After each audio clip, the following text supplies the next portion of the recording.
Hinahanap niyo forever niyo? Doon sa impyerno may forever.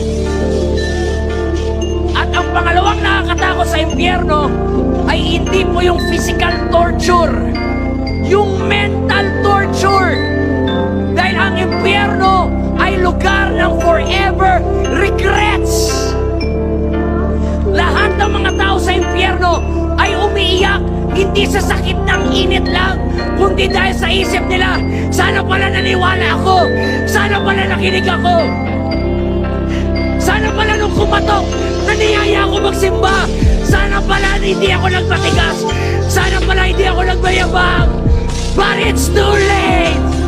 Sana pala nagpabaptize ako, sana pala nagpa-Bible study ako, sana pala hindi ko tinatawanan yung pastor doon na nagsasalita.